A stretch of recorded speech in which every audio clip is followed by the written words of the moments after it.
The government controls what we eat. They control what we think. They control what we feel. And then we wake up one day and be like, damn, I got...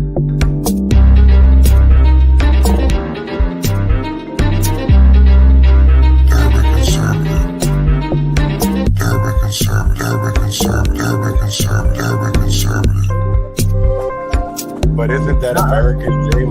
That American dream is... Because there's more people that live that type of fucking American reality.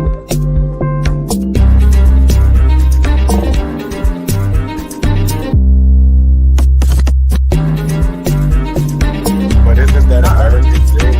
That American dream is. Because there's more people that live that type of fucking American reality. But isn't that American dream? That American dream is. Because there's more people that live that type of fucking American reality.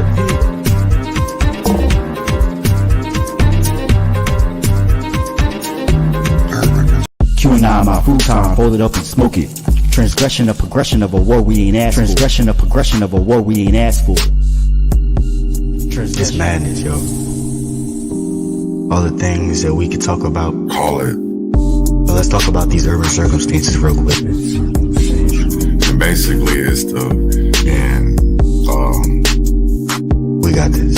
So revolutionary. Frosty hand. Muhammad is the famed name, forever stand. Standing on royal fusing of justice for the few, ridiculed by the pale terrorists bent on genocidal obsession, rooted in fear of neglection and abandonment, fueled by nightmares of ancestors' jealousy.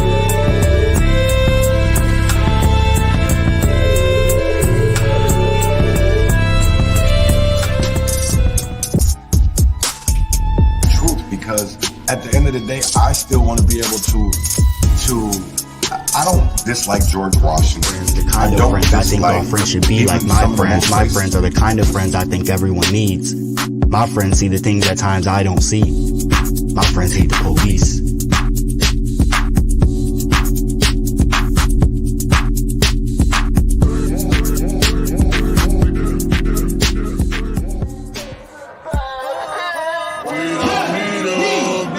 What has changed? Are deemed the criminals, and the blacks are deemed the criminals. Shut up and help. Reflection ain't nothing but the inner child trying to see you. You gonna look? You gonna pick up that book? Lord, keep me far from the faith. Guide me through night and day. Teach me your ways. Show me the righteous way to sway. Lord, can you teach me, please? Show me the way, I'd say.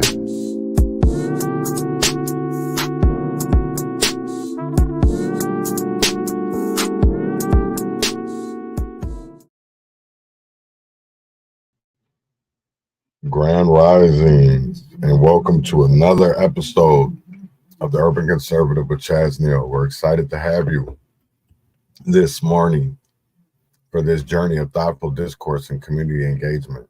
The Urban Conservative is proudly sponsored by the Leon Block Network, an organization committed to promoting transparency, truth, and accountability in our media landscape. Here at the Urban Conservative, our mission remains steadfast to bring you the latest news directly from the streets, addressing critical topics such as gun violence, crime, politics, and perhaps most importantly, exploring solutions to the profound challenges our communities face. As we embark on this third season, the focus is clear. It's time to actively contribute to the transformation of our communities for the better. How can we achieve this? The answer lies in a multifaceted approach that starts with reconnecting with our core family values. Strengthening our sense of community is paramount, fostering bonds that transcend the barriers that often divide us. Moreover, it involves embracing our foundational roots, recognizing the historical and cultural threads that weave through the fabric of our society. In this season, we're calling for more than words. We seek action. It's a plea to move beyond mere rhetoric and engage in tangible, impactful initiatives that contribute to positive change.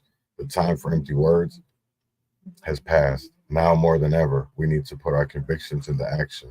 Together, united by a common purpose, we can make a substantial and lasting difference in the well-being of our communities.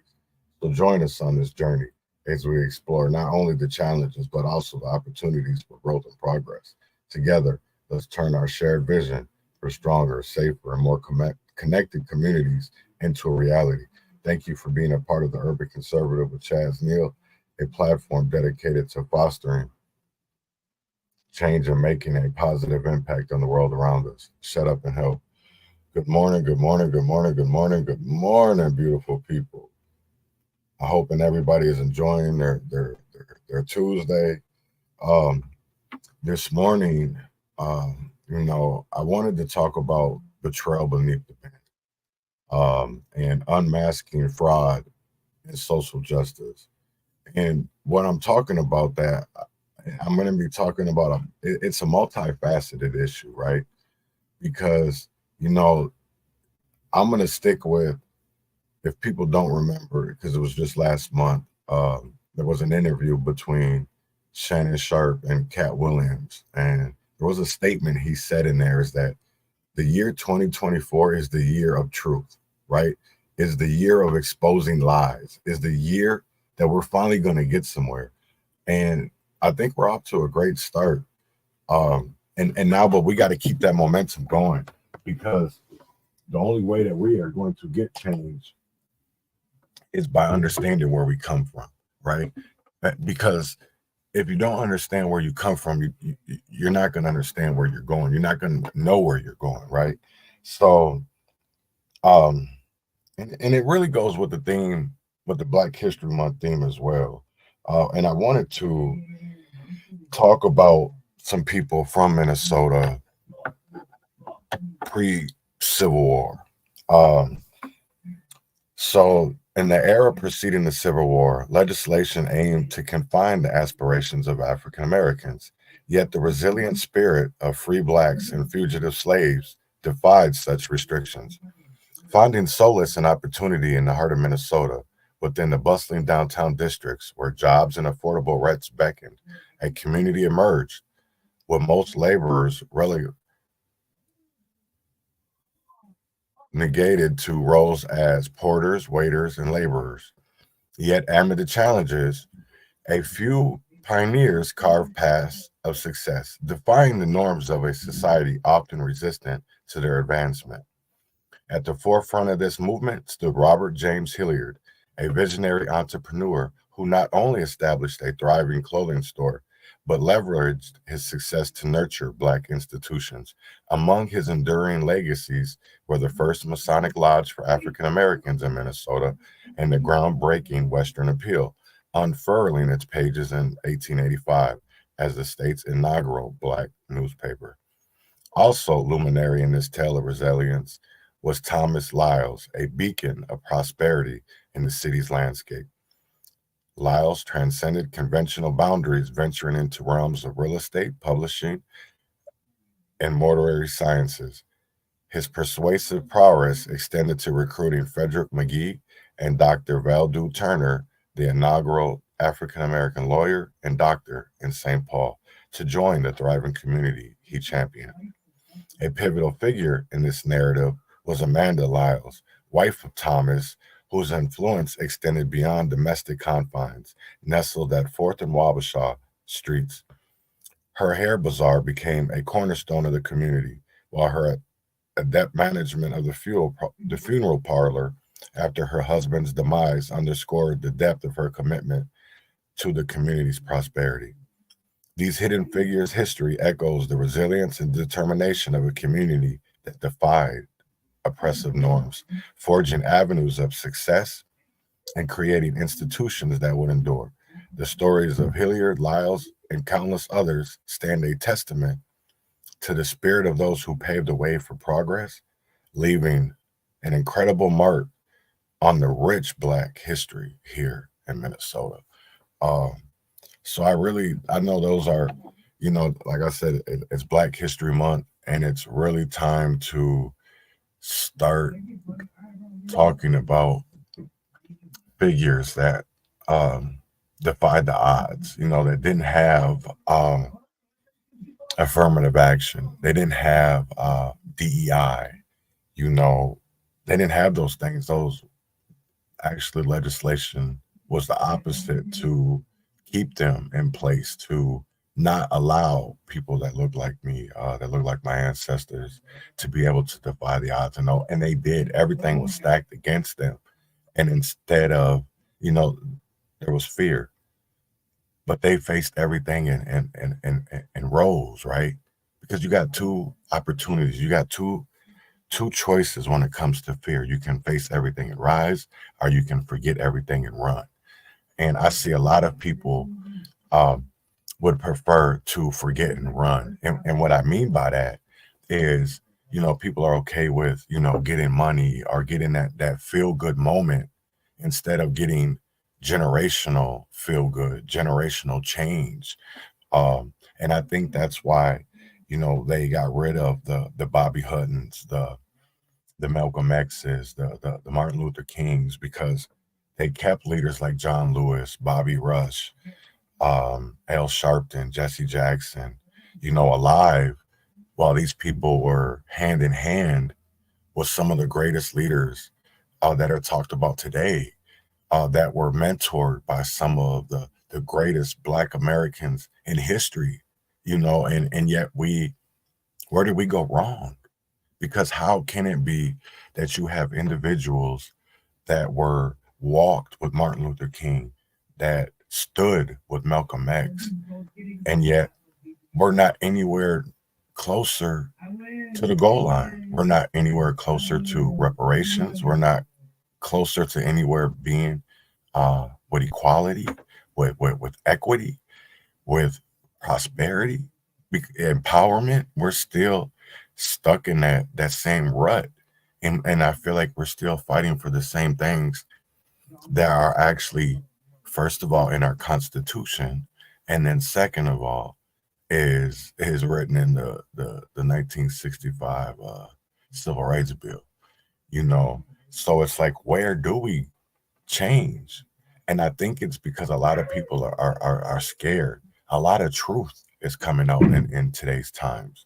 A lot of reality is hitting home, and I don't think our elders like that. I don't think our elders like that information is so much more accessible to people. And that's really what I want to, talk about today, because I want to talk about that betrayal, because there's so much.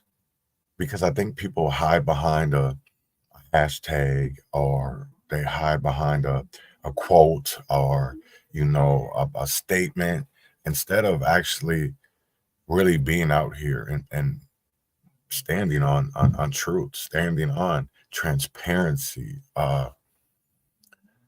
So what brings me to all of this today, I am going to be discussing a person that I really probably would prefer not to really talk about anymore, since he's got me blocked. And every time I've tried to debate this individual, this young man, he seems to hide, run, and at this point it's getting ridiculous. And I wanted to discuss it for the simple fact of, over the weekend there was a comedian that had a show, comedy show. I believe, I don't actually know where it was at, so I'm not even gonna say one word guess. But made a joke about George Floyd, and people took offense to that. Here's my thoughts on it, right? We live in a society where we're so desensitized to say what's right, and not even what's right or what's wrong, but like when it comes to our emotions, when it comes to our personal perspectives, what is comedy, what isn't comedy. Because I've seen numerous people since, you know, any of our loved ones have been taken by the hands of the police, or who have been lynched, you know, who have had injustices done to them. And, you know, throughout time, not only when it comes to comedy, you know, we had Richard Pryor, we had Eddie Murphy. Well, Eddie Murphy's still alive. We had Red Fox. We had so many other comedians that people talk about. Oh my Lord, if they were alive today, they would be canceled, all because of things that, you know, we see on a daily basis. You know, people try to, because I'll tell you right now, every time that I go into a social media app, regardless if it's Instagram, regardless if it's Twitter, Facebook, whatever it is, I'm always seeing something of desensitizing Black men. I'm always seeing something that is demonizing Black women. But yet we do it to each other all the time, every day, all day, right? Because it's so easy to call somebody out without looking in the mirror. And that's what I want Sir Maejor Tyree Page to do. I want him to look in the mirror, because you call out a man who was making, that you took personal jokes about Mr. George Floyd, rest in peace, but yet you did exactly the same thing. You scammed. See, and here's the crazy thing about it, Sir Maejor, is he is a comedian before 2021 when you look on his pages, right? But yet you became an activist and known for scamming, right? In Georgia, in Atlanta, right? Because before that you were known as an albino actor. You were an actor. So I want to get into this video of a space where something happened last night. I woke up to it. And I was, you know, God, they always say that, you know, God puts, you know, times and situations at when it's supposed to be dealt with. And so because there's some things in here that he said that he really needs to look in the mirror before he starts throwing. You're more than welcome to do that. You're not getting clicks off my name for free. Sir, who are you? No one knows about you. So how you call my mom? Sir, you had to get a name by disparaging Black folk. Bro, No, sir, that's how you're getting a name. I don't want peons like you to Sir, you have no respect for the Black community. I have a lot of respect for the No, Black you don't. community. You disrespected Dr. King. No respect for the Black You disrespected Black. A criminal on a pedestal. Sir, you disrespected Dr. King. Of course I did. It's called a joke. It's not a joke. There's nothing funny about what you do. Hey. And I'm certain that the King Center doesn't find it funny either. I don't want them to find me funny.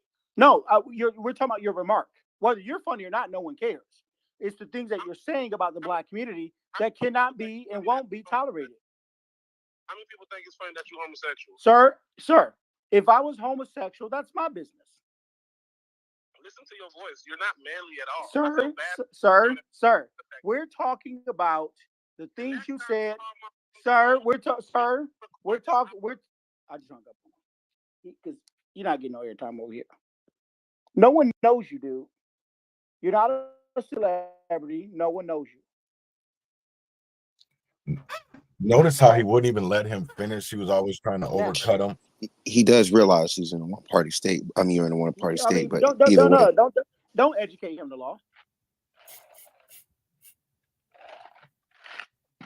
Don't educate him on the law. He's an idiot, and he's going to find out the hard way. He's a useful idiot. Oh, Sir Maejor is going to find out the hard way. I mean, but if he was in the space, he could come into space, right? His email where you try to book him is not valid. It doesn't work, right? I tried that. I also tried to find a number to look him up and so I could call him, give him a call, right? Wasn't expecting that to be, yield positive result.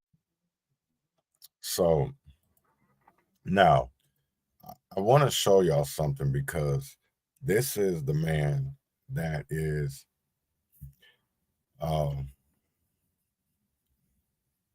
calling out. I just couldn't believe it because it's like I wish people would really do their homework because there's a lot of black people in there that I follow that I really couldn't believe that they literally are standing up with Sir Maejor. And that's part of the problem because I literally believe. Now, see, this is crazy because now this is Fox. It's whatever. You know, I don't really so much believe. But this is the thing that I want people to see. Let me see how big it is. Because I want people to see this shit. I want you to see that this is Sir Maejor. Left-wing activist, whatever. This was 2020.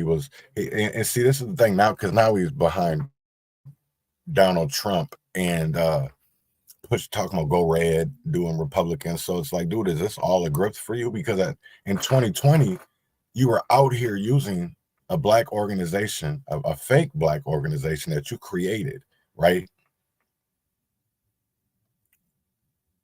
Fraudulently did it, right?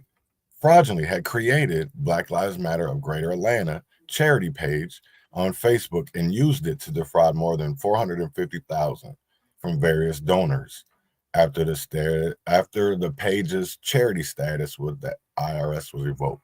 Now, it was revoked because of the simple fact that he didn't file his 990s, right? He wasn't doing the paperwork. And that's where I've noticed with even in Minneapolis with calling out these nonprofits of fraudulently using the funds is they don't ever file their 990s. So then they get revoked. Their status gets revoked either by the state or by the IRS. And then they start new ones, right? They redo it or they reconfigure their board. They do different things, right? And it just really shocks me that people don't call it out. They don't call it out, right? It's crazy as hell to me. So he went on, FBI revealed that Page used the money, Sir Maejor used the money from the Facebook page to make large-scale purchases and travel. Yeah, dude was literally purchased a home in Ohio. And that's another crazy thing because he says he runs for 9th District and Ohio. Yes, he does live in Ohio, right? And he probably does live in that district, and Toledo, I think, is in that district. But when you look him up, when you look up the 9th District of who's running, you don't find a Tyree Page at all. You don't find his name. So it's like, why do you sit there and you tell people that you are running for something and you're not? Because in 2020, it was all, BLM. It was all Breonna Taylor, Ahmaud Arbery. Like, you literally say that you're calling out a comedian for saying he's getting famous off of calling our demonizing, degrading black people, but yet you are defrauding black people. And it's crazy as hell to me how we continually have leaders who want to call themselves leaders don't call this shit out. It really sickens me because here's the thing. I didn't see none of these names out here. And I've done my research because I would love for somebody to show me a video where they called out Charleston White for the shit that he said came to Minnesota and sat in St. Paul and sat on a stage. Because niggas don't have that same heat for Charleston. They don't. And then for the simple fact that you're going to bring this man's mama into it, you're going to bring this man's family into it, what kind of bitch shit is that? But you wouldn't understand that because you have an adopted family, right? That's not blood. You wouldn't understand that shit. And you claim to have such a connection to Minnesota. Listen, I don't give a fuck that your uncle, your adopted uncle is the ex-Supreme Court Justice in Minnesota, Alan Page. I don't give a fuck. Am I supposed to care about your connections to BLM Minnesota? Nope, don't give a fuck about them either. Because they don't scare me. I'm tired of the bullshit. And we as black people sit there and allow it and would prefer to see drama instead of actually getting fucking solutions. That's why niggas out here get killed on the streets, because we would rather be hyping niggas up instead of trying to bring solutions so that we can end violence. We want to hype niggas up. We want to see violence. But then as soon as you call a nigga out on their bullshit, they want to block you. See, they do shit like what Sir Maejor's doing, right? And that's why we don't get nowhere in this movement. That's people are afraid of truth. Pac been calling that shit out. Malcolm been calling that shit out, right? And I only bring up Pac for a reason, because he put a lot of what he was taught into his music. Malcolm sat in a prison and learned, not from school, but prison, and came out and was a way better man than before he went in. That is what rehabilitation looks like. That is what the prison is supposed to look like. Rehabilitation, not a prison labor where you go in there and you don't learn anything to better your life. You only think about how the fuck you not going back, but yet I'm still going to be able to live, bless up, live your life still fucked up, right? And that's just some real shit, man. That's some real shit. Because I'll tell you right now, we as black people are afraid to call one each other out, especially when it comes to truth and reality. You know, I was listening to a Twitter space last night, and an elder said something about, you know, the black church this. I'm going to tell you why the black church does not stick up for the black community anymore. It's called the FBI. We're so worried about the Federal Bureau of Investigations. No, what we need, the FBI, we need to be worried about is faith-based initiatives. Faith-based initiatives, right? That's what we need. That's what FBI we need to be worried about. Not this whole the bullshit that and it's not bullshit, because it's real. At the end of the day, it's real. The FBI that killed Malcolm, that bombed Philadelphia in the 80s, right? I know y'all want to remember that, because why don't we black people remember that? We're so quick to just move on to something else, right? Because it's crazy. That's how, this one thing that I know is that nigga didn't have shit on Twitter until after all the BLM bullshit blew up in his face on Facebook. Because when you Google this nigga, that's all you see.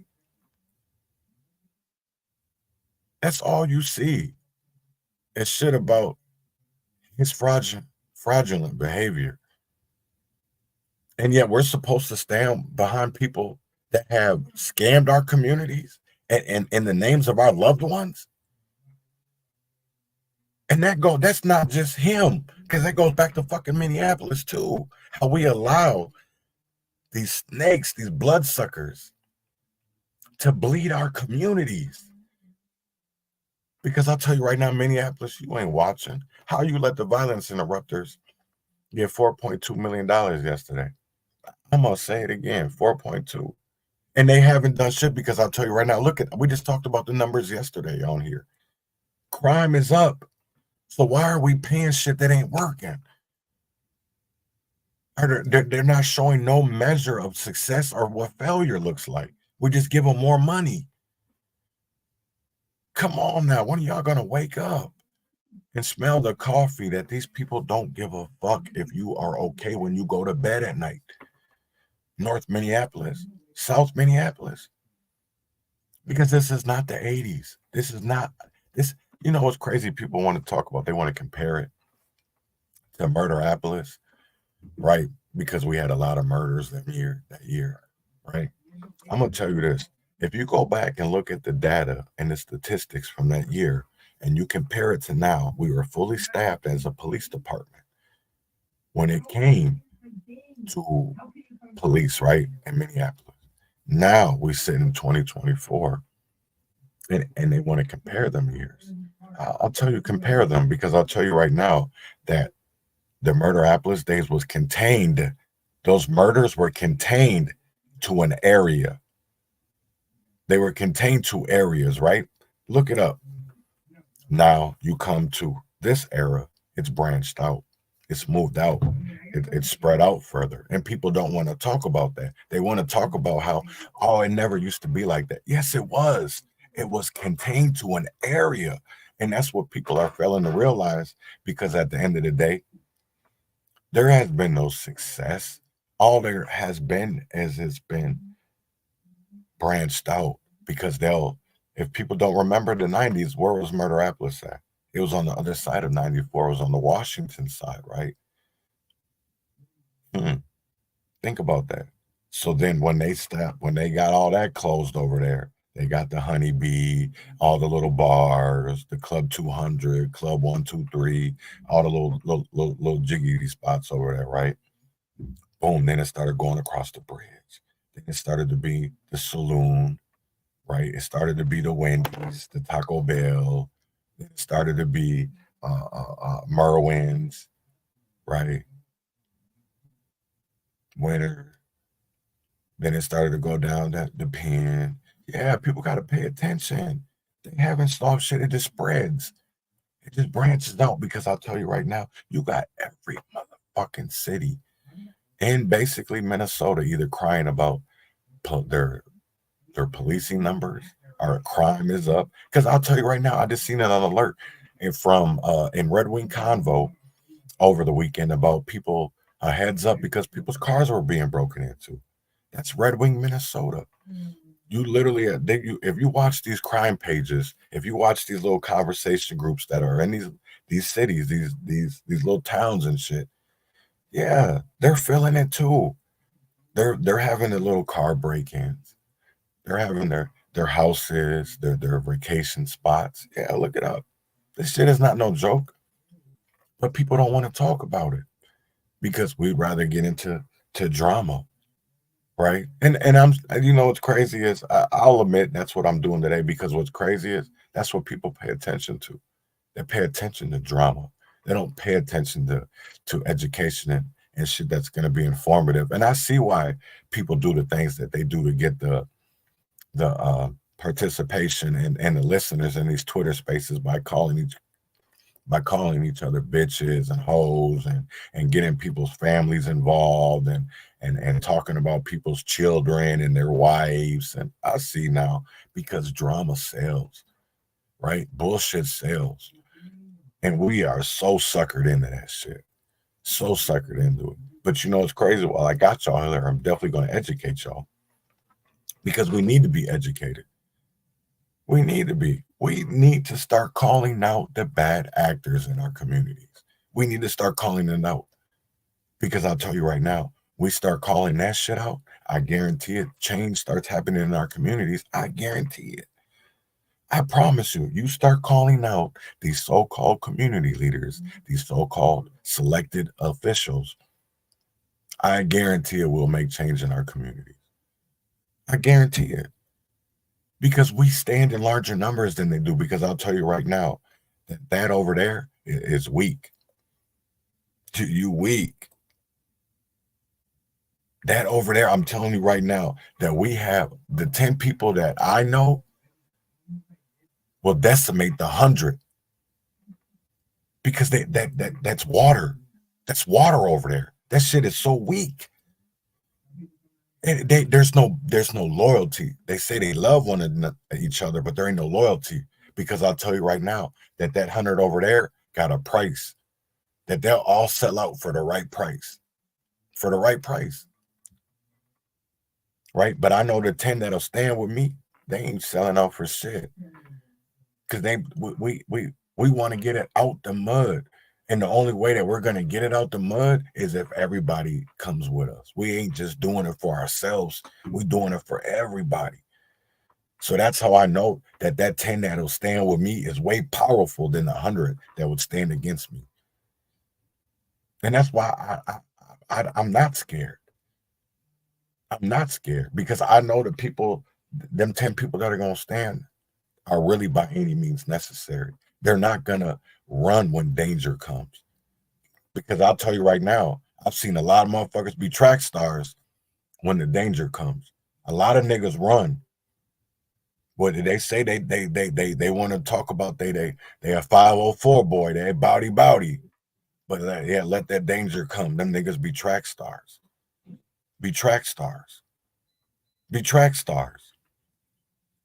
Become cell warriors, Twitter warriors, Instagram, Clubhouse. But yet, that's what I'm saying. Motherfuckers would rather be a groupie than be a leader. Be a groupie. That shit makes no sense to me. Would rather be a groupie than to be a leader. And it's like that's the type of shit. Because this nigga re-ups is a whole. I'll tell you right now, is a whole bitch. A whole bitch. Because that's literally what they're doing. They're trying to get clicks off this man name. Because at the end of the day, why are you trying to call out? Bring his mother involved. That's what I can't understand is how the hell you gonna call somebody mama on a Twitter space? On a Twitter space. Like, if that ain't some clout chasing ass shit that you get a nigga mama involved. I'm sorry, bro. I'm just popping in. What you talking about? What's going on here? Let me know what's going on.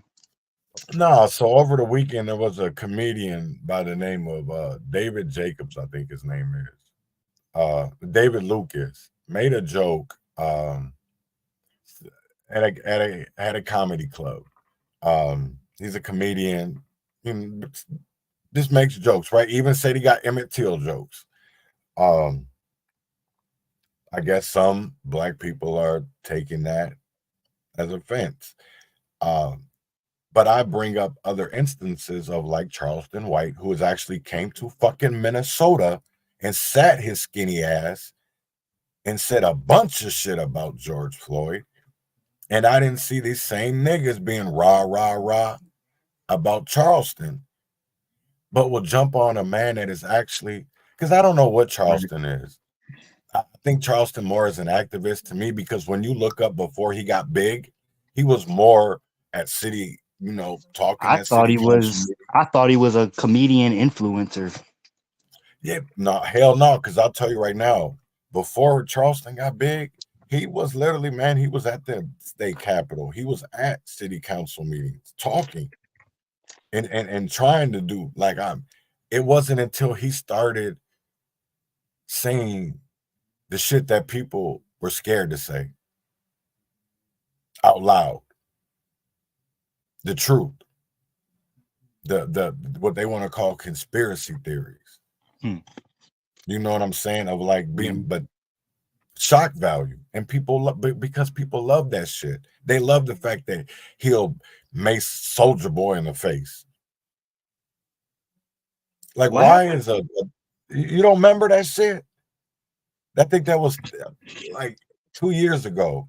They were, I don't know if it was in California or Atlanta, but it was somewhere where they saw each other and Soldier Boy ran up on him and he maced him. Wow. Charleston White maced him. You can't even put your deuce up. You maces somebody. Like, I digress. Hey, but bro, he literally comes out and he says it. He's like, this is what Charleston says, right? And I dig it. Don't come at me if you scared to go to jail, if you scared to die, if you scared to get hurt, because he's going to defend himself. Right. You know what I'm saying? And that's and at the end of the day, I get what he's saying, because if words are making you mad, how are actions not making you mad? Truth. Do you know what I'm saying? So I dig what he's saying. I get it, because if words are making you mad, how doesn't the shit that goes on in our community not make you mad when it happens to your family members or people that you so-called love? That's what I will never understand. And we always let words get us, right? Because it comes down to emotions and feelings, but yet we won't get mad at the legislation that they write. That part. That goes against us. You know what I'm saying? Like, and it has more of an effect on all of us at large versus just one person in our little feelings. Right. And that's where they get emotional at, because, I feel like for Sir Maejor, he feels like, I made a lot of money off of George Floyd, so I gotta defend him a little bit. Like, nigga, That shit That's just really weird. trips me out, man. Like it won't nobody. That's what crazy because I don't even re-ups. That's a weird ass nigga to me because you know what that nigga was doing out here profiting off of George Floyd name, and the fact that you can sit in the room and co-sign this so weird albino ass nigga. For real, and I don't mean by weird albino because that is a real thing. I'm just saying the nigga's weird and he's an albino. No, what I'm gonna say is he's a big ass fraud that happens to be albino. He a big ass fraud. That's the best way of putting him. Fuck the albino. He's a big ass fraud. And it's crazy how our so-called wannabe. That's why I can't take none of this shit serious, bro. Because I'm starting to find out everybody got a price. Everybody got a price, and that's why we don't get nowhere. It's America. Right. So the best way to speak, to talk, is to capitalism. That shit. But that's the whole crazy part. But we want to talk about racism when at the end of the day, white supremacy does keep us down. But I'll tell you right now, it's the motherfuckers in our community, our so-called black leaders that got their motherfucking foot on our necks. It ain't the legislators because our community leaders are the ones that protect these so-called selected officials. Right. I'm not arguing there. No, I know. But it's just like, it's crazy to me because people want to say, well, why don't we get anywhere? Because look at all the bills that were man, I damn near look who you support, right? Who are we? Because I was mad as hell last night. Look who you don't support. What'd you say? I was mad as hell. There was 268 bills dropped yesterday. What? I ain't been able, yes, in one day? One fucking day. All right, so were introduced, but they still got to go through committees. So there's still a process. You know, I think that they have to go through at least, I think it's 9 committees they got to make it through. Oh, okay. Some of them, if they have enough votes for something, they can bring it to the floor, I guess, and it doesn't automatically have to go to a committee. But yeah, there was 260, and I was reading some of them, and I put some of them up on Twitter yesterday, too, last night, because I want people to pay attention, because I didn't see anything in there about preventing violence. I didn't see anything about promoting empowerment, self-sufficiency. All I've seen is pacifiers, band-aids. Oh, yeah. Yeah, there's and here's another crazy thing. I didn't see nothing about because they've been trying to push this African American Family Preservation Act. I didn't see that, wasn't introduced yesterday. Getting involuntary servitude off our Constitution was not introduced yesterday. Yeah, and it's like, where do we? But you know what was? Physician-assisted suicide was. I mean, no, and I'm not saying I disagree or agree with it. I know. I'm not God, you know bro, I know how. Listen, I know you, and I love you, and we can have differing viewpoints on things, but still always understand why we have our different viewpoints. That thing, like you already know what I'm gonna say, but I'm gonna let everybody else hear it. I know you are not against that. I support that in the right circumstances. However, what about our rights? Isn't it Black History Month? Like, come on, people. So I get where you're coming from. But it even, to me, it even goes deeper to me, right? Because I didn't see any bill in there that it actually helps what we face in these motherfucking streets every day. Because nobody wants to admit, you know, it's crazy. I'm sitting on Twitter getting into what a so-called doctor who says you can't smoke fentanyl. Nigga, are you dumb? He didn't get the memo? Man, like niggas is smoking blunts and dying from fentanyl being laced in the blunt. Bro, they're saying that shit's fake. And it's like, I told them, listen to this. I told them, because I've dealt with it, and so has Red Wing Police. We have dealt with it. I said, listen, call the Red Wing Police Department. He's the chief now. Nick Sathers will literally tell you that, yes, in 2021, at the Super 8, was when they first found out that people were putting fentanyl in the motherfucking marijuana. Because I was trying to tell them, and they didn't believe me. 2021 out here, niggas was dying off fentanyl all over PA. But here's the crazy thing of it is because so what people don't understand and maybe don't want to discuss is there's two types of fentanyl. You have one that is pharmaceutical made, right? That is the fentanyl in China. Now, the fentanyl that is out here killing people is synthetic, fully synthetic, and is not the same fentanyl. I got you. Right? It's not the same. It's illicit.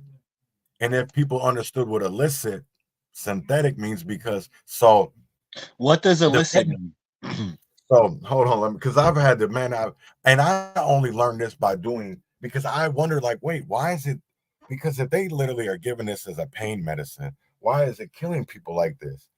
Right. So the same thing as like meth and Suboxone or heroin and Suboxone, right? Like that kind of scenario. Yes. Got you. Okay. It's damn near the same. So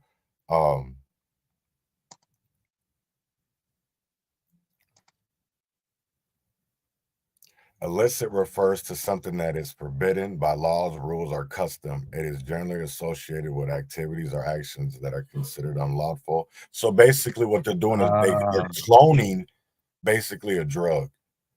So, and it makes it, and see, here's the thing of it, it's not the same fentanyl. It is differently. It's carfentanil. Thank you very much, Mike. Thank you very much, Mike. So, and that's what they don't want to discuss, because yes, there is a difference, and the shit comes through Mexico, and that's what scares me. See, the immigrants don't scare me. The migrants, whatever you want to call them, the people, the human beings. I'm glad you bring this up, because I was just watching, and I'll send it to you later, a YouTube video. It was talking about China, but they were talking about different countries that are about to checkmate China. One of them is Mexico, and let me explain why.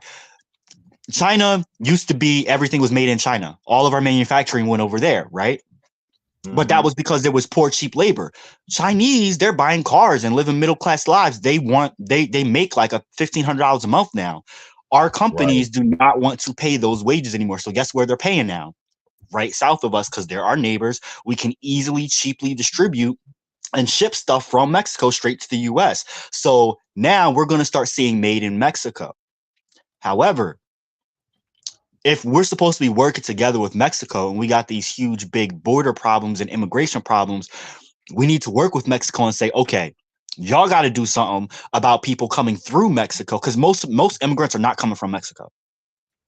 And I think that's what people like fail to miss, is that these immigrants are not Mexican immigrants. They're coming through Mexico to get to America. So Mexico is probably looking at them the same way we're looking at them. Do you know what I mean? See, and that's what people ain't talking about, because even last night I seen a report on it came out of Boston, I think the news report was, but how people are taking in their host families for migrants, and this lady was like, yeah, it's like having my own personal chef.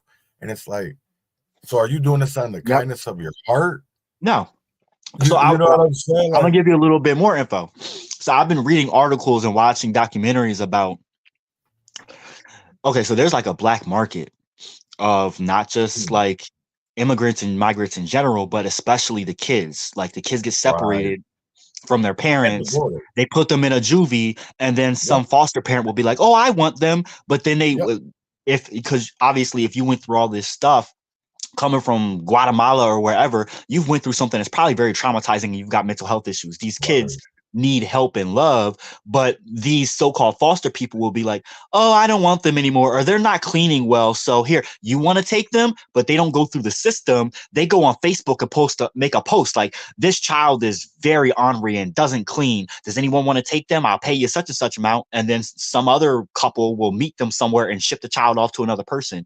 But this is not just happening with the kids. This is happening with women, with males, and there's a huge there's a huge new layer of slavery going on in America that it's not largely talked about. Because, so in December, there was a report that came out, and there was more than 11,700 migrant children who are in federal government custody. Oh, it's And horrible. this was crazy because, right, I didn't even know that we had so many federal facilities for youth. Bro, that shit blew my mind. They're concentration camps and prisons. That's what they literally are. I couldn't believe it, but I was like, what? Oh, and they lose people all the time. I was all the time. They'll lose these kids like it's nothing. So we don't know where these kids are going, what's going on with them. And it's not like their parents are dead or something. They just get like separated. And that's not fair either. You know? So like, but going back to the beginning of what we were talking about like immigration and whatnot and the policies, like people don't think about all the other effects. Like even just think about people that live along the border and having to worry about danger, whether it's from the border patrol or the federal agents or migrants or immigrants, militias, that part too. And like you were talking about with the cartels and the danger in northern Mexico, that creates a certain stigma from Americans. Like, oh, well, they're just nothing but gangs and drug dealers. We don't want them people, but they're not the people that's coming here. Those drug dealers and gang, they don't want to come to America. They make money off us. Right. You know what I mean? So like, I think what we really need to start thinking about is like all the different things that are surrounding this issue and maybe start addressing everything instead of just addressing the one issue of it. Yeah. Of people coming over, because there's so much more of greater issues, you know, with it. Because if our borders are open, you got people that they're probably bringing over that are kidnapped. Yep. That are being trafficked. And then only yet we're doing the same thing to them here by even separating them more, or even victimizing them more, and we're enabling this shit. And it's the same thing that we do in other countries, because just this morning, there was 95, I think, 0.3 billion was passed. But now I want people to know it only passed the Senate. It still has to go through the House. It better not. Like, we know it. We know it will. No, it won't, because here's the thing of it is Republicans are against it. Now, Senate, hopefully, it's controlled by Democrats. The House is Republican controlled. Got you. Now, the Republicans are, Mike Johnson, the speaker, is already saying that they're against it because of they don't want to give any more money. Now, I don't agree with their reasonings behind it. I'm glad that I know that they're going to stand on it because of the simple fact they're standing behind their man right now. And they believe that Donald Trump is going to win the election. So it's not for actual, it's not even for necessarily like fiscal, which usually is what Republicans are worried about. It's more like trying to appease Trump. Yep, they're going to hold it because Trump doesn't want money to go to Israel. He doesn't want money to go to Ukraine. He doesn't want money to go to Taiwan. But for his own purposes, it has nothing to do with our reasoning. Because you know what I'm saying? It's different. It's for his agenda. You know, just like why Biden didn't want to give money. Honestly, out of any of these places, I would be more okay with us giving money to Taiwan. Because we need those chips. We don't have the kind of structure that they have to provide the chips. So like we do need to, I feel that we do need to protect them against China. And I'm not trying to be hypocritical here. Because somebody might see it that way. But look, like Taiwan needs to be Congo. What about the Congo? What about giving money over there? What about the Uyghurs in China? Uyghurs. So the Uyghurs, and this is what I hate about the American government, because they're literally ignoring it.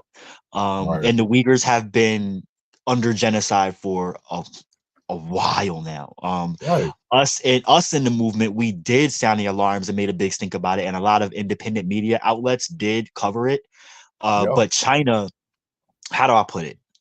That is a part of their imperial system that we really can't touch. They would go to war with us over that. They literally need Xinjiang, where the Uyghurs are. Now, Taiwan, They've been separate, and we've been a supporter of Taiwan for a long time. So that is a more, from the American standpoint, from government standpoint, that is more of a worthwhile battle to go at China against, because Taiwan supplies like 90% of the world's like conductor chips or semiconductor chips or whatever. And we really haven't set enough up here to do it on our own. That's the only reason I say that we should be protecting Taiwan against China. However, I'm largely against all these things. Like we're struggling to eat, and we're giving billions of dollars to other places to continue to have a status quo. But okay, so we'll have semiconductor chips and cars and EV cars and solar panels, but we won't be able to eat unless we pay like $70 for a burger, because that's what it's going to be. So do you want to eat or do you want your chips? Right. I'm playing devil's advocate here, but I'm gonna shut up. No, you good. You good. Because I was sitting, while you're talking, I was sitting there looking for something.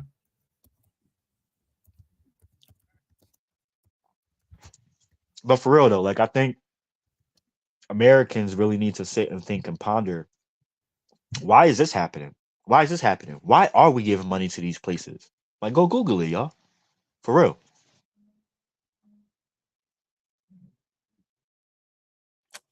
That ain't what I was looking for. Damn, and I can't find what the damn.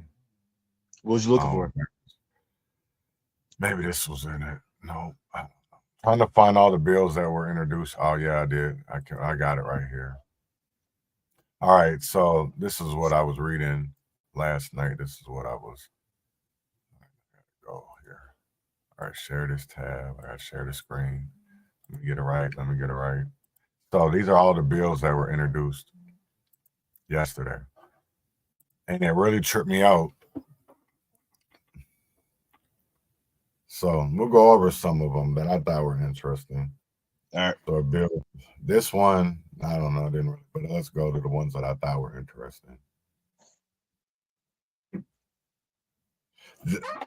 So this one I thought was interesting because it's a bill for an act relating to Anoka County, authorizing Anoka County to build a jail and criminal justice center in a location outside the county seat. Authorizing the Anoka County Sheriff to keep office in a city outside the county seat.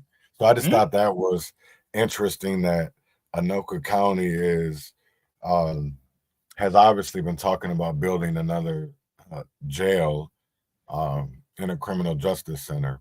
And if people don't understand what a criminal justice center is, they're talking about a police station.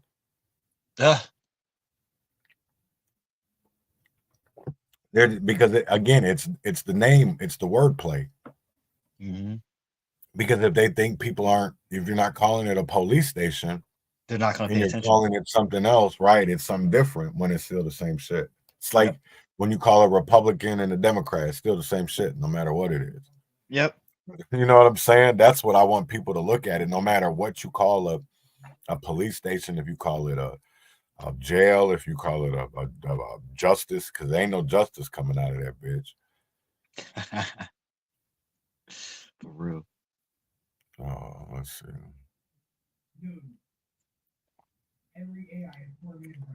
Yeah, this shit just be tripping me out. But there was a lot of motherfucking bills though, and it's like, God, but I don't see nothing about helping us. Nothing, and then I just get a bunch of weird shit. I guess it's weird to me. Probably ain't weird to everybody. Yeah, but it sends a message of our of like what we're thought of as far as priority. Right. And I'll tell you right now that preventing violence, trying to figure out rehabilitative initiatives isn't in their agenda. I should have had this probably better set up. But this actually, like, going through this shit, really, like, I like it. You know, I wish I understood more, and I'm hoping that as time goes on, I've already learned so much already. So I'm hoping that I see even here goes one that is, they want to build a juvenile corrections facility in Ramsey County. And You got one county that wants to just lock them up, and the other county that just wants to rehabilitate. And I think it's kind of condescending a little bit. Yeah. To do things like that.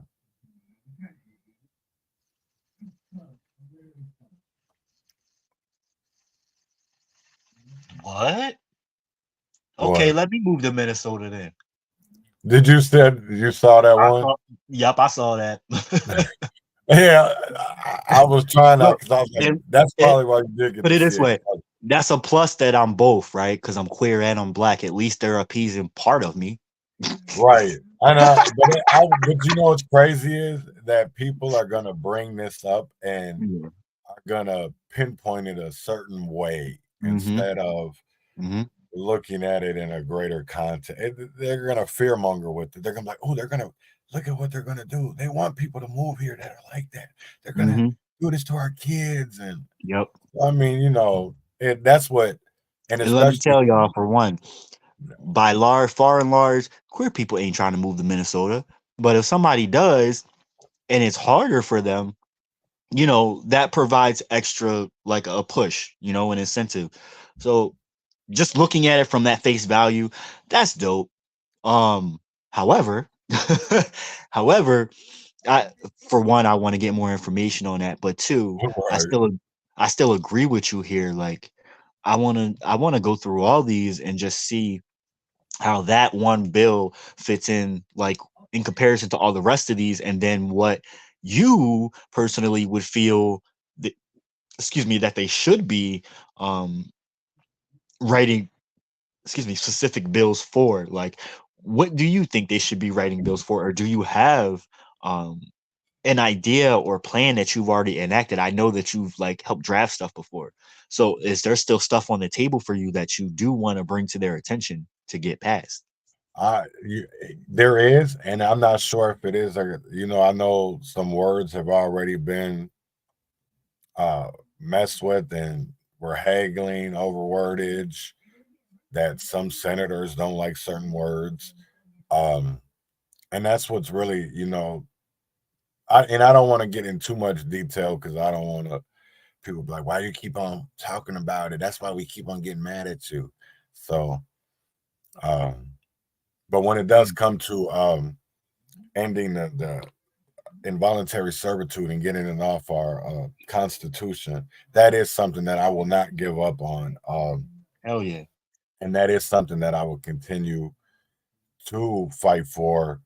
And just like the email that I sent out yesterday to Bobby Champion, and I will say this, and I've sent it out to Linda Sloan too as well. I'm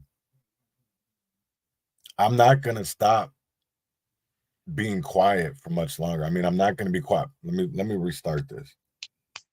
Sent an email out that I'm not going to be quiet much longer. Because I continually have asked y'all, where's the bill at? Where's the bill? And that if we're going to do this, let's do it right. I don't care about everybody being included, but let's make sure that Black Americans are separated, because we need to be focused on, when it comes to this African American Family Preservation Act, because our families here in America are separated and suffering the most, because you guys have already done that for the Native Americans. And I'm not gonna because they have their own bill, they have their own laws here when it comes to CPS and foster care and all of that. So I think it should be the same for us, because we don't know where we came from. And that's why we have so many lost kids out here. Don't know where they're going. And I think that's why people are so afraid of finding the real history and the truth about our past, because they don't. Even man, yeah, let me stop. They want on here from milk, man. They be tripping me out. Like I don't even understand how they got to write free milk in here too, because they already gave them free lunch. Why what do you like? I don't even understand. Isn't like the beverage a part of the meal? Like they literally have to write milk in there, bro. The shit tripped me out. That's crazy. Yeah. And it's like that's the type of shit you deal with when it comes to this legislation, because of all the I's and the T's ain't dotted and crossed. This shit don't look right. It don't act right. It definitely don't be right. And that's what I'm noticing. Because it's all about wordplay. So then they just go, oh, we didn't get it right. So we'll get it though. We'll get it right next year. Because that's literally all I see is them doing things that they couldn't really get last year. They felt like was too much. And now they're just putting that at the top of the plate. Because I just don't understand it. Damn, and now I can't even find one. There's a lot more people that don't understand more than what you don't understand. So you stepping in the light, bring people in. But it's like I wish people would pay attention to this shit, because it ain't hard, man. But the thing is, we got to find a way to help them pay attention. You know, you have a good way of breaking down this stuff. Like I can't sit here and read this shit like that. Like I'll have to read things 3, 4, 5, 6, 7 times over before it clicks what I'm reading to understand what because this shit's too much. But obviously they make it this way on purpose. And I also know that law language and American English language are 2 different things, and they do that on purpose too. I'm aware of that. Most people are not. And you have taken the time to go and do the work and understand this. So when you share with me, I really dig it, because you put it in a way that anyone can understand. It just is a matter of people wanting to be educated on that. But the way that you do it, I think, is very needed. Right. No, I feel that way too. But here's that bill I was talking about. So it's House File 3471. Is a bill for an act relating to education finance, authorizing free school milk during the lunch meal for students who bring a lunch from home on that day. Like that's crazy as hell. Like you gotta. So if you bring a lunch to school, they'll give you a free milk. Well, I guess now they don't get one. They got to pay for it. Which I thought meals were free at school. No, it says authorizing free school milk during the lunch meal for students who bring a lunch from home. So they give you a free milk if you bring a lunch to school. Shouldn't they already do that? I mean, regardless I don't know what these kids do today, but I know when I was coming up in school and I brought my lunch to school, they didn't give you shit. You better have a drink with you, or you better go to the water fountain. That was what I dealt with growing up. Well, yeah, I mean, okay, times were different, right? Right. And the only reason why I say that is because here in Minnesota, our school meals are free. So I would think that there's money allocated for a meal for every student a day, and they're only grabbing a milk. I would think that they would be able to already get that, because there's money allocated for them to have a meal. So if they're only grabbing the milk, why does it matter?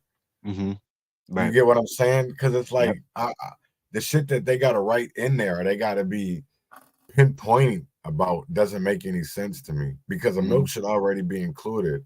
And if everybody qualifies for free lunch, as they do in Minnesota, every kid qualifies. I got free lunch growing up. Right.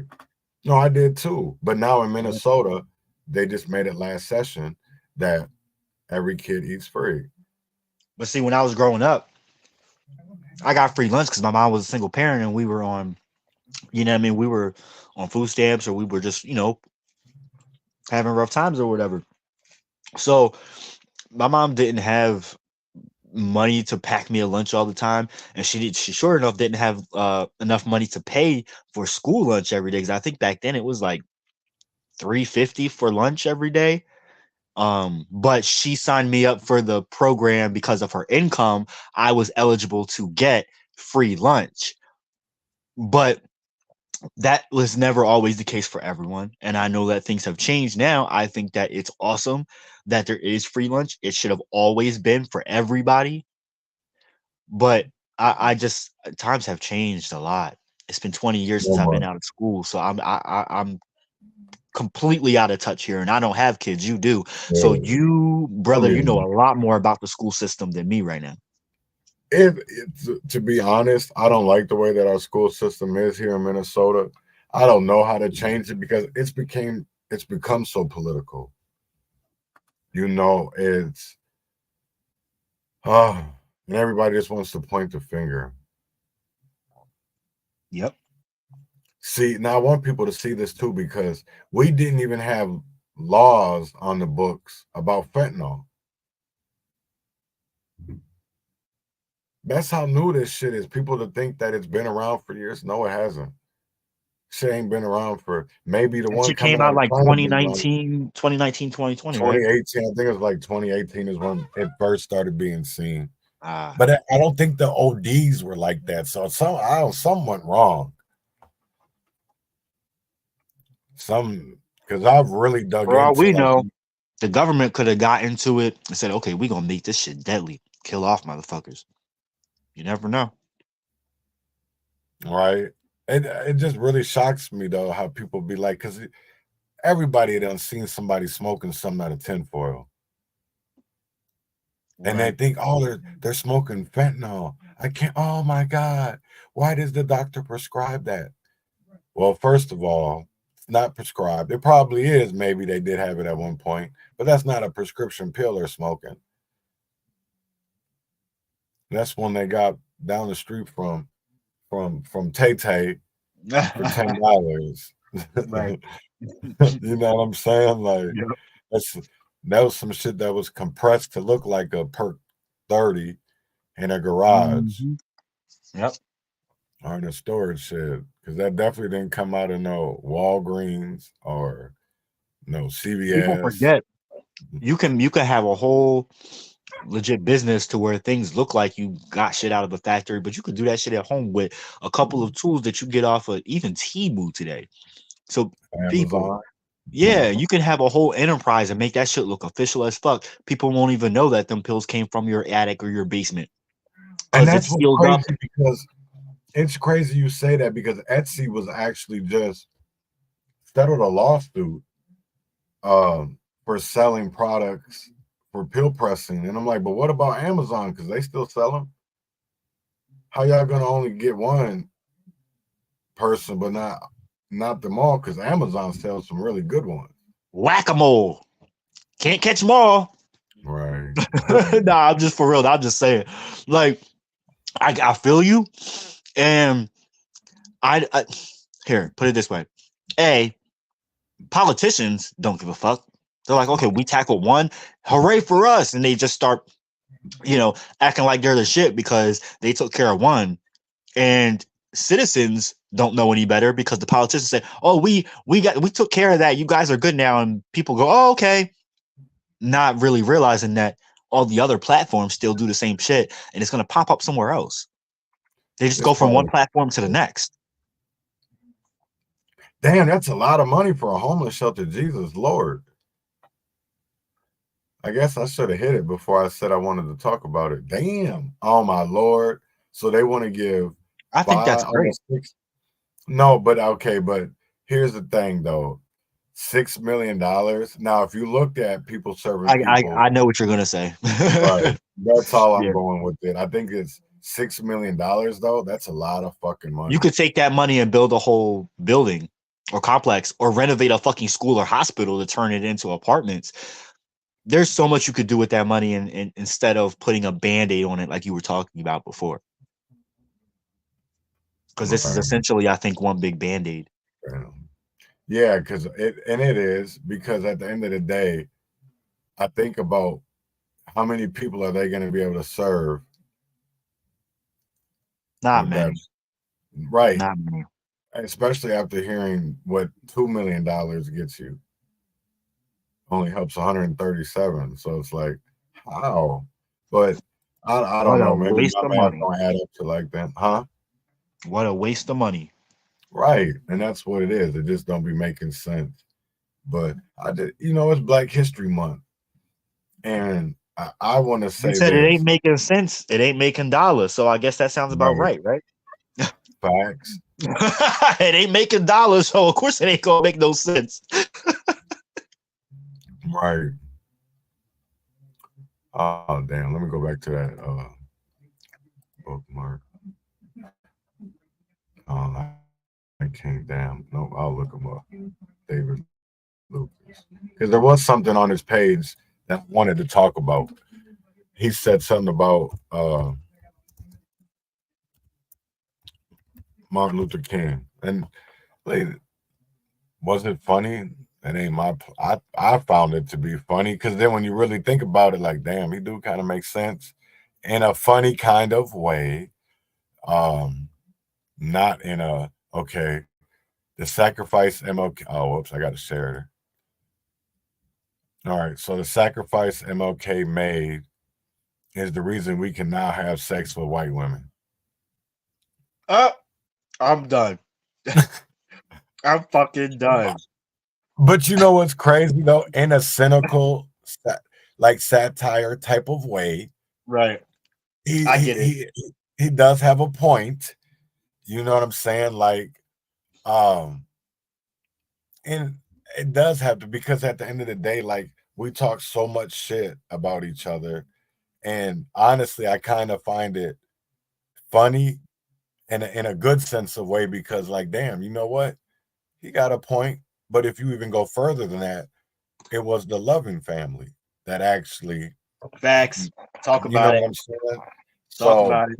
that's why I find this is funny, because he, like, Martin got it passed where, the Civil Rights Act, where, it was, I guess you could make, that's where they probably did actually make it, like, in legislation, that it was okay, you could go get your little rumpa dump on. You know what I'm saying? It was actually happening way before that. Yeah. That's It why just you had wasn't Loving legal. versus Virginia. Yeah, Right. motherfuckers was having mixed babies all over. It just wasn't legal. All over the place. Actually, like in Appalachia is where the most, like, it's not a term anymore, mulattoes, mixed people came from. There was like, it was like there's whole communities of nothing but mixed people, because they formed their own community because they had to, but that also still Right. was before it became actually legal. I still think that my grandpapa is that, because like he They looks really like, going that, buddy. what happened?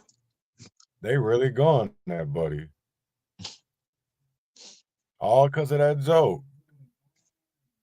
I didn't, now I gotta go find it. I gotta go find this video. I've seen it. I just gotta find it so I can show people, because I don't know. Do I find it tasteless? I don't know. It's comedy. I find the shit that Sir Maejor and other organizations and what BLM has done to our communities more disrespectful than what this man did.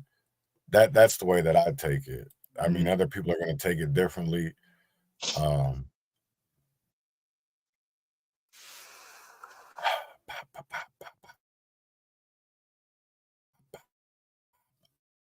I'm loving it. Yeah. All right, let's see. Skippity boop bop, skippity, yeah. I'm done.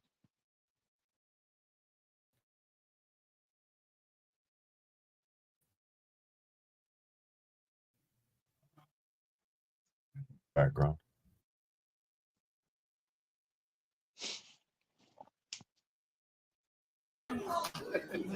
No. My bad, y'all. Who had that joke?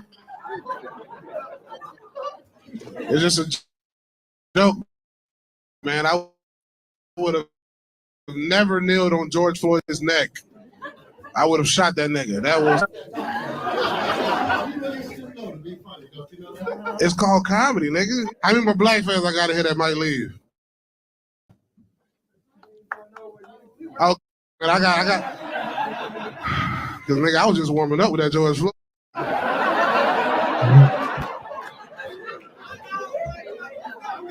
You ready to go? All right, baby. Okay. All right, you offended too, baby, with the braids? All right. You offended too? God, man, stop. Y'all good? Or y'all about to... Oh,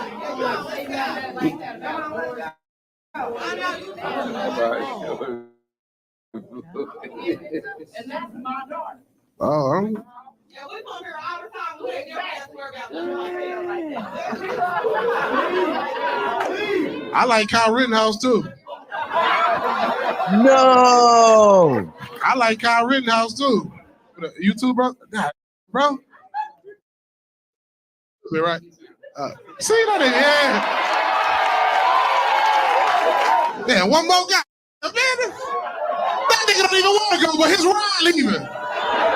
He don't even want to go. He like, man, I don't like George Floyd either, man. That nigga had fentanyl. God, you gotta stoop low for a joke. George Floyd would have robbed, man, all these. Yo, it's Big Ant, the spokesman, man. We back. Another edition of Urban Politicians TV, UPTV. Yo. You ready for my thoughts, bro? Yo. You ready for my thoughts? Yep. I'm offended. Yep. That is disgusting. That is despicable. He should be ashamed of himself. And everybody sitting in that audience laughing should be ashamed of himself. I don't care if he would have robbed motherfuckers. Yeah, he was a robber. He was a criminal. He did fucked up shit. Everybody does fucked up shit. We're human. How you gonna sit there and make that's not a joke. It's not funny that somebody fucking died. You're talking about you would have shot them. Look at you. You sitting there perpetuating the same black on black crime shit that they sitting there laughing at us for. You should be ashamed of yourself, and anybody sitting there agreeing with this shit should be ashamed of themselves too. And if you think that, my nigga, we gonna have problems too. Wait. I believe in freedom of speech. I do too. But I also have my feelings. Right. No, I everybody should have their feelings. I'm not taking away anything of that, and I'm glad you're yeah, that's why everybody had the choice to walk up and leave. I would have walked up and left.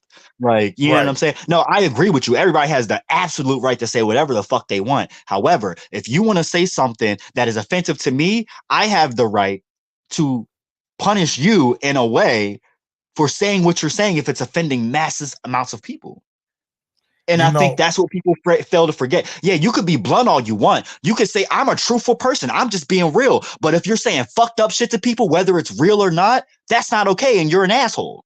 You know what I'm saying? And I think people fail to forget that. You could be truthful, but you don't have to be disrespectful, especially in comedy, because that's a low blow. If you want to be a real comedian, be like Cat. If you want to talk truth and comedy, be like Cat. Don't be like Steve or Cedric. You know what I'm saying? No, and I'm not disagreeing with what you're saying, right? Because I did find it distasteful. But I also found when Charleston White sat his ass down in Minnesota,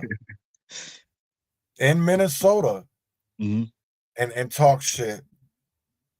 Nobody said shit. Nobody said shit. So because I know why. Because he's somebody that's established. He's got a following. People fuck with him. So if he says something that they might even personally feel is a little fucked up, but they fuck with everything else he said, they'll skirt by it. You know what I mean? He's a figure now. So he's got those people. Now, what's different between that dude and this nigga that you just put up? See, that's what I want to know. That's the one thing that I want to know is because literally you got activists getting people's mothers involved. Like they literally called this nigga mama on the phone. She didn't jump into no Twitter space with them. They literally had, just like how they got him, was on the phone. Like they did that with his mama. I'm like, how you gonna call a nigga mama? But yet y'all won't even call a governor. Y'all won't even call city council members. That part. That You part. get what I'm Why are saying, you, nigga? first of all, why are you so enraged by your own community of someone that really can't make no change and impact, but you're not having the same energy towards not only your own community that supposedly represents you, but the other side of the aisle that's making it even more damaging? All those people are working together, but you don't have nothing to say about those people, but you're criticizing this one person. And I personally am not saying that it's wrong to call this dude's mama. However, y'all should have that same energy and pull up to city council meetings too. That's my whole point of it, because you call this man out for making jokes about, and I'm not talking about you, I'm talking about Sir Maejor. You do all of this on Twitter, but yet when are you want this man to be accountable for things that he said about George Floyd, but when are you going to be accountable for the actions that you did in George Floyd's name? That part. Because nigga, you took a whole $500,000 from the community. That part. $500,000 that was supposed to go back to changing our communities, and you went and spent it at strip clubs. You went and spent I will also say this: that comedian is probably struggling himself. So whatever he needs to do to make some money and crack some jokes, I'm not mad at him for getting his coins. You know what I'm saying? Especially considering that the person got no part of the movement. Right. And especially considering that Sir Maejor has embezzled lots of money from our community. Let this nigga go. Right. That's what I don't even understand it. Like, he ignorant. And I really could care less, to be honest. He ignorant. Right. And that's the whole thing of it is, like, I don't understand. Like, did they go at him because of the simple fact that we're gonna get him. He famous. Well, he might not be famous, but he at least a C, maybe celebrity. He got a little following because it's they knew a shock that nigga was gonna go viral. He was gonna go viral. Factor. Yeah. Oh yeah. He went viral. That's the only reason why they even did any of this shit. For the simple fact of they wanted to go use this for clout and for fame. Oh, look at this FBA. Look at this Foundation of Black Americans. Look what this man is doing to us. Yep. And it's gonna get them likes and follows, right? Right. I don't see him any different than a Sean King. To be honest. I feel you. You know what I'm saying? One just more ghettoer. I dislike Sean King for certain things, but I also like him for certain things because he does still speak the truth. He does bring awareness to a lot of things that other motherfuckers just are not touching or talking about at all. That's why I still follow Sean King as far as what he posts, but I don't like that motherfucker. And I can separate him as a person from what he does for our people. I don't like him, and I don't like what he's done as far as he should not be taking the money that he did, the house that he got, like all that shit is very suspect. So I want to make that clear. I do not condone it. But what I need from him, he still gives. And that's all I'm worried about. If you're out here still speaking the gospel, trying to educate people and inform people of what's going on, I kind of don't care what you do in your personal life. And then the crazy thing of it is for me, right, is how people can sit there in a room and we'll call out somebody for making jokes about George Floyd, but did we forget about Khalil Azad? Because Sir Maejor, didn't you call him a criminal? Didn't you call my cousin Khalil a criminal? I forgot about that. Yeah, Nick, you see what I'm saying? I don't forget about shit like that though. See, I don't forget about shit like that. How that nigga sat there in a whole space and disrespected a man that was killed by the police. A man that he, at first, was out here, oh, justice for Khalil, this, that, right? And then, I'm just going to stop it there because that's why that man got me blocked. Yep. Right? That's why he has me blocked. And he keeps that little bitch re-ups around to sit there and watch because they act like I don't understand none of this shit. Right? I do. I understand who's sucking who dick, who taking it up the ass, who on the down low. I understand all of that shit when it comes to this game, this so-called chess versus checkers shit. because I play chess. Hmm. And I already peep game. And that's why I'm not taking that let's turn America red movement again for foundational Black Americans, because that ain't the route to get reparations. The only way we're That going to is get the stupidest, silliest, most absurd thing that I've heard this year. And we've heard a lot of shit this year. Thank you. Because at the end of the day, how is Trump going to get us reparations if Congress, the Senate, and the House don't do it? Right. You get what I'm saying? That's what these Negroes don't understand is everybody talking about reparations, but I see them want to. Trump is not educating your kid at school. Trump is not changing the laws for the parking authority in your city so that you can have an actual place to park in front of your house. Trump is not doing these things that actually affect your immediate community, your neighborhood, your block. So why are you worried about him? Are you worried about the city council that actually can do something about your block? No. So why are you worried about Trump? He's a chump. He ain't doing shit for you. He ain't gonna do shit for you. He is symbolism, people. There ain't none of these motherfuckers that and sitting up here. Biden, Phillips. Yep. Ain't none of them, because at the end of the day, they're a CEO. They're the face of the nation. Talk about it. They are not the president. They're the CEO.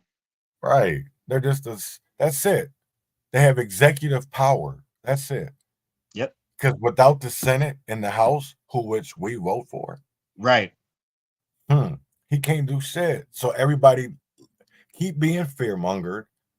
Allow it, because at the end of the day, that's how I know that we live in a fucked up world, when we can literally be fear-mongered into believe that voting for one man, one person, is going to make a difference.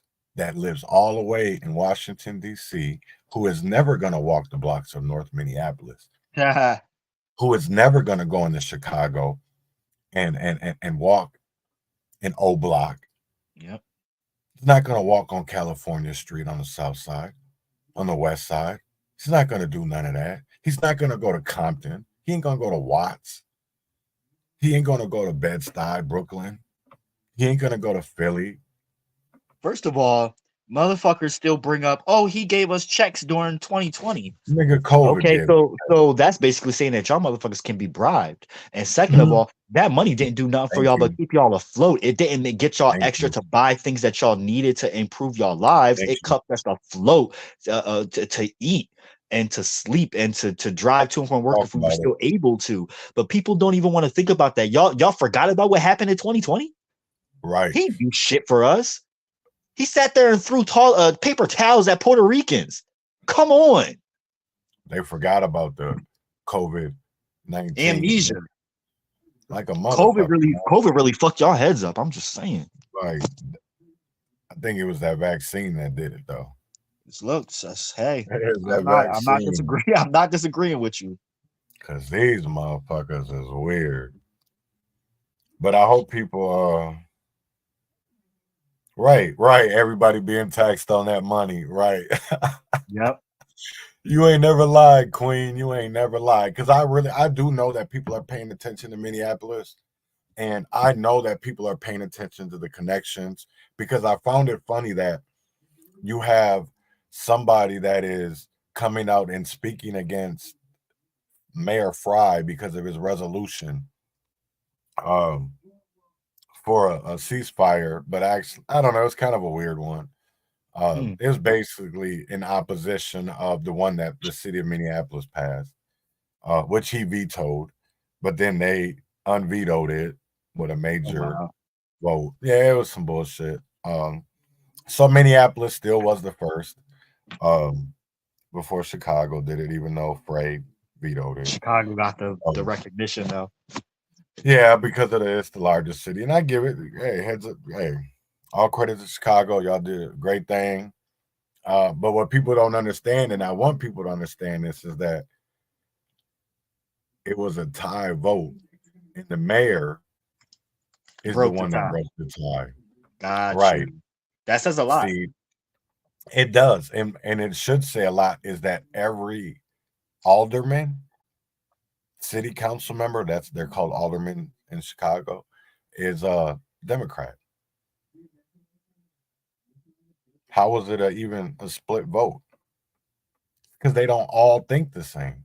Right. They don't all see the same. And that's what's crazy to me is how we supposed to get change when you have a whole party that is divided over all for the simple fact of that they might see themselves as a liberal, they might see themselves as a socialist, they might see themselves as a progressive. There's so many different hierarchies and branches of the Democratic Party that they don't all see the same vision. They don't all. You literally have Democrats that can't stand people that are LGBTQ. That literally, Yep. that are worse than Democrats that Republicans. don't like. You got Democrats that don't like people of color. Right. Democrats that are racist as hell. Right. That'll sit there and say, "Oh, Black Lives Matter," but be the first ones to put a harassment restraining order on you for calling them out. Yep. Oh, I'm scared. I'm scared. Over what? Because I told the people what you were doing. Right. You were scamming. Because I went out and told the truth.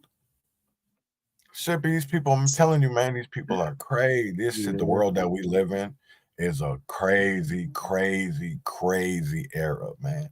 Because I ain't never seen it where you literally, and this is all on video. If people don't believe me, this is all was caught on video.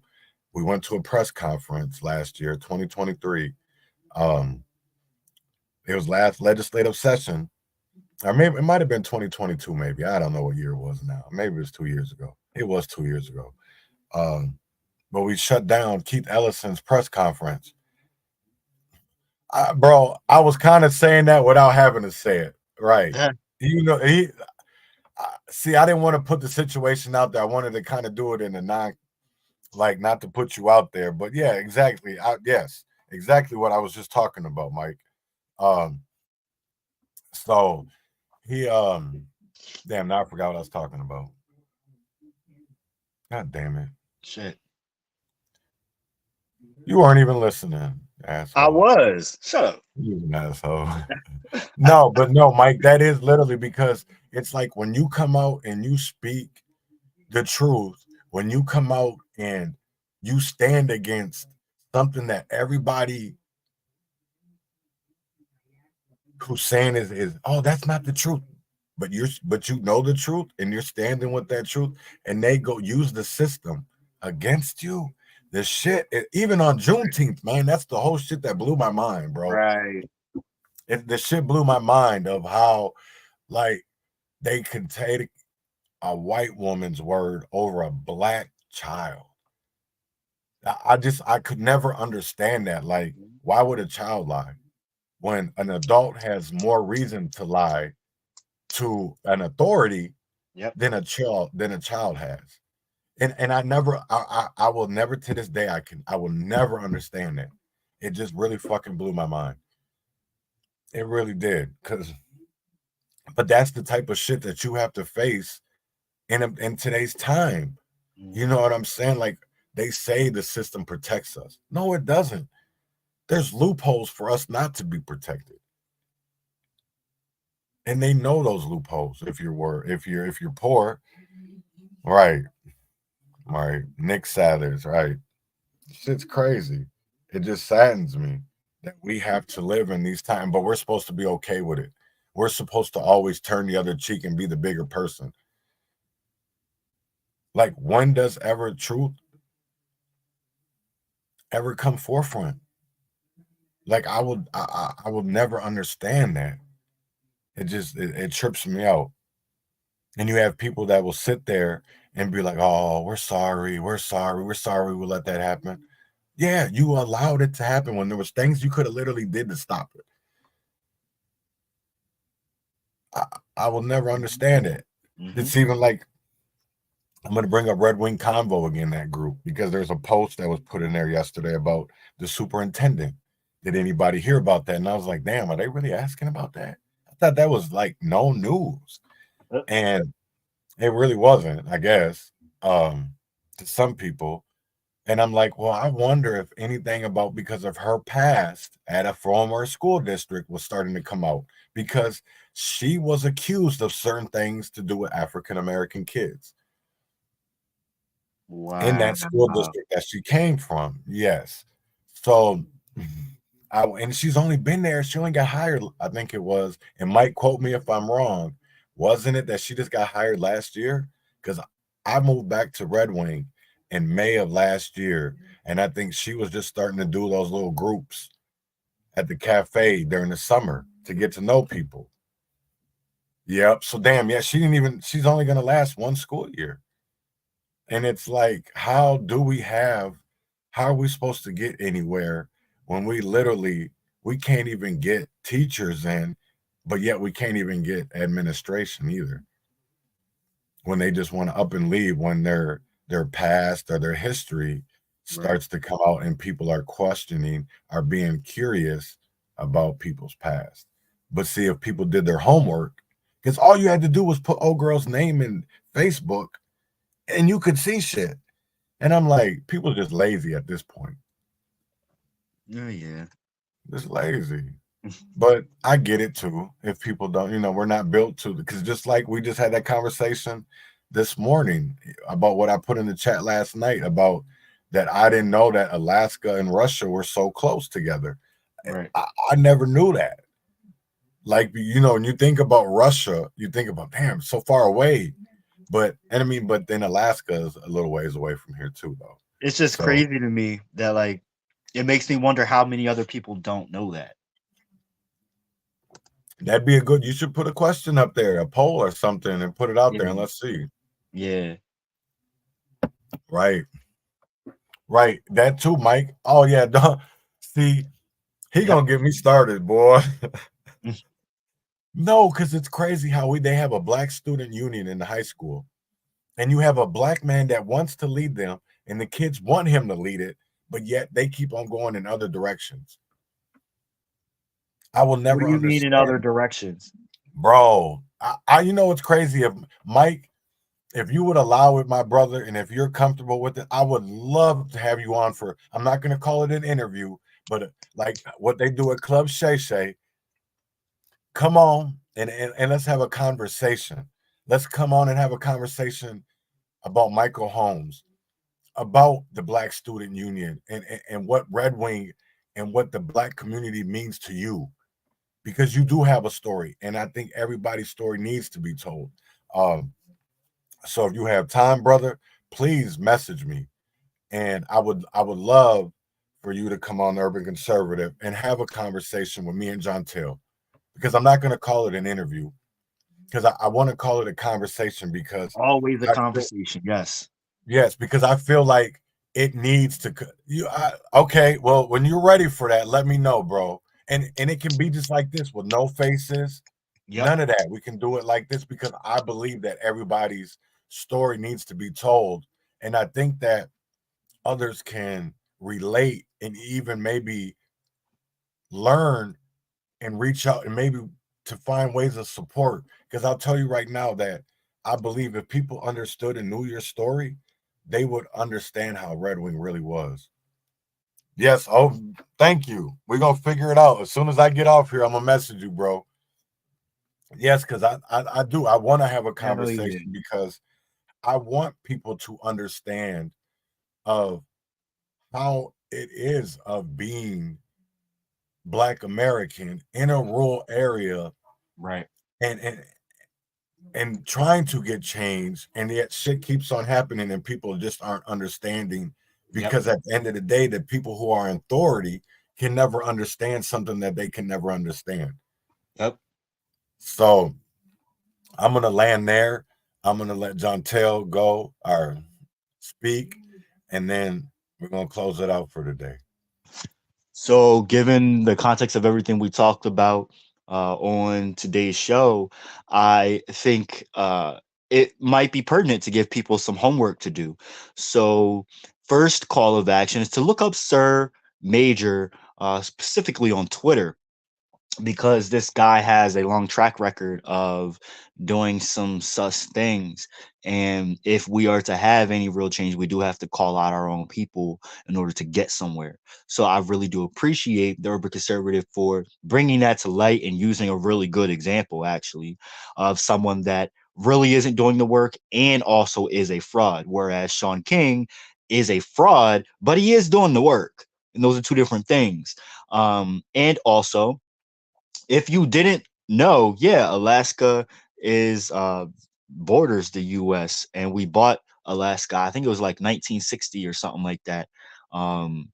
For today, what would have been hundreds of millions of dollars, we bought it pretty cheaply back then.